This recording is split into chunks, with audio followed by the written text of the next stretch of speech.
한덕수 증인께 질문 드리겠습니다. 한덕수 총리님. 네. 노무현 대통령 마지막 총리하셨죠? 네. 그래서 제가 한덕수 총리님을 여전히 존경합니다. 우리 노무현 대통령이 기용해서 함께 국정 파트너로서 대한민국을 운영하셨기 때문입니다. 방금 전에 총리께서 하신 말씀 전적으로 동의합니다. 그래서 여쭙습니다. 총리께서 22대 국회에 오셔서 야당 의원들의 질의에 대해서 과연 얼마나 우리 대한민국의 윤석열 정부를 대표하고 지도자로서 과연 협치를 위해서 답변하신 적이 있습니까? 저는 감히 여쭐 수밖에 없습니다. 여야 책임 이전에 방금 정부의 책임 말씀하셨지 않습니까? 총리 계시는 동안 과연 야당 찾아다니셨습니까? 찾아다녔고요. 네. 또 여기서 말씀드리기는 어렵지만 여당 의원님들도 최대한 많이 만났습니다. 네, 알겠습니다, 총리님. 그것이 저는 노무현 정신이라고 생각합니다. 그러니까 앞으로도 우리 사회의 지도자로서 어른으로서 정말 정치가 똑바로 가고 국가가 제대로 운영되게 하기 위해서 좀 더 높은 도덕과 방향성 제시를 해 주셔야지 윤석열을 대변하는 그런 총리는 아니셔야 되지 않습니까? 그러시죠?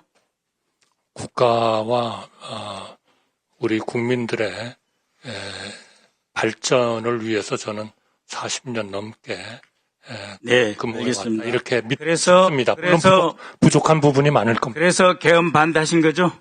네, 그렇습니다. 그럼 맥락이시지 않습니까? 네, 그렇습니다. 최상목 대행님, 그래서 개헌 반대하신 거죠?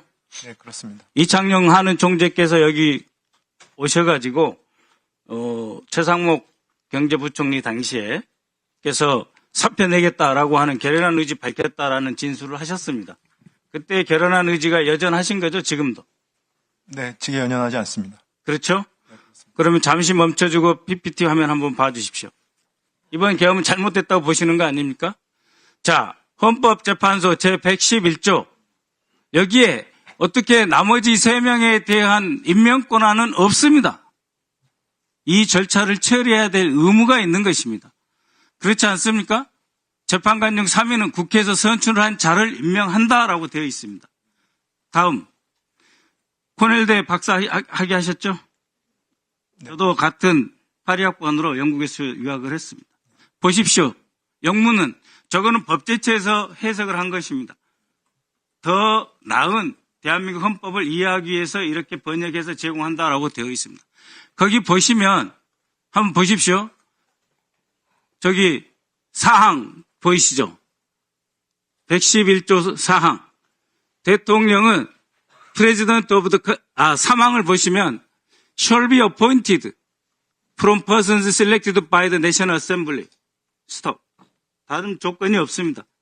Based upon the agreements between the party 이런 말 없지 않습니까? 그래서 총리 권한 대행께서는 지금 헌법을 위반하고 계시는 겁니다. 여기 단 한 자의 군더더기가 없지 않습니까? 111조. 그 다음 다시 묻겠습니다. 권한 대행님. 네. 대통령이 주신 문건 대통령과 수석비서관 하셨지 않습니까? 네, 그렇습니다. 상하 관계죠. 경제부총리로 임명하셨습니다. 대통령이 그만큼 믿기 때문이시겠죠. 그 문건 어떻게 접어서 호주머니에 넣으셨습니까? 접은 상태에서 받았습니다. 어떻게 가로로 접었습니까? 세로로 접었습니까? 설명을 드리기는 그런데 아니 그래서 형태로 접었습니다. 그러면 접혀 있는 상태 이 그 쪽지를 접혀 있는 받았습니다. 상태가 세로입니까? 가로입니까? 가로입니다. 이겁니까? 아니요. 가로로 2번 정도 접혀 있고 가로가 한 번 더 두 접혀 번 있었습니다. 접혔다 이거죠. 또 한 번 접혀 있었습니다. 한 번 더 접혔어요? 네, 그렇습니다. 그러면은 이거를 저는 그 당시에 쪽지로 인식을 했습니다. 말씀드린 거죠. 부총리, 그렇게 했을 때 대통령이 이 지시문건을 주시면 국무회의에 빈손으로 갑니까? 서류 가방 들고 가시죠? 저는 그때 사복으로 갔습니다. 사복으로 가셨습니까? 네. 그러니까 더더욱 국무회의가 아니었겠네요. 그죠? 저는 사복으로 갔습니다. 그래서 이렇게 접어서 밑에 분한테 주시고 그 다음에 이런 상태의 문건을 펴가지고 검찰에 제출하신 겁니까? 제가 제출하지 않았습니다. 아니 그러니까 이렇게 폈을 거 아니에요? 제가 피지 않았습니다. 그러니까 저는 제출한 상태에서 이렇게 접혀진 흔적이 없어요. 아니 근데 저는 그 밑에 분이 이거를 다리미질 해가지고 펴가지고 다시 작성해 제출한 그거는 거는 뭐 차관한테 물어보시면 될 텐데요. 접은 아니 상태에서 그러니까 받으신 분이 아까 제가 드린 총리니까 제가 질문 드리는 거예요. 저는 지금 말씀하신 자료가 뭔지 모르겠거든요. 그러니까 보신 자료가 접히지 않은 자료라는 게 무슨 뜻인지 모르겠고요. 저는 예, 그거 기억에 확인하겠습니다. 따라서 그러니까, 받은 예, 거를 확인될 갖다가 겁니다. 했던 것입니다. 네. 그러니까 지금 경제부총리 기억한 거는 거의 이 정도로 접혀져 있다는 거 아닙니까? 네. 그런데 약 3시간 후에 다시 보니 내용이 말이 안 됐죠. 그죠? 따를 수 없었죠. 그래서 기재부 직원들에게 나는 따르지 않겠다 말씀하신 거죠? 그 내용을 보지 않고 얘기했습니다. 이미 보시기도 전에 따르지 않고 했는데 이 내용을 보니 더욱 말이 안 된다 이런 말씀이신가요? 그 내용을 다 읽지도 않았습니다. 그러니까 그 사후에 봐도 더더욱 말이 안 된다는 거 아닙니까? 우리 민병덕 지금 질의에 물어보시니까 제가 답변하는 거고 그 당시에는 정확히 제가 국회에서요 네. 예비비란 단어도 기억을 못하고 재정자금 유동성으로 답변을 했습니다. 그 정도로 저는 그 예, 알겠습니다. 문건에 대해서 기억이 전혀 없었습니다. 예.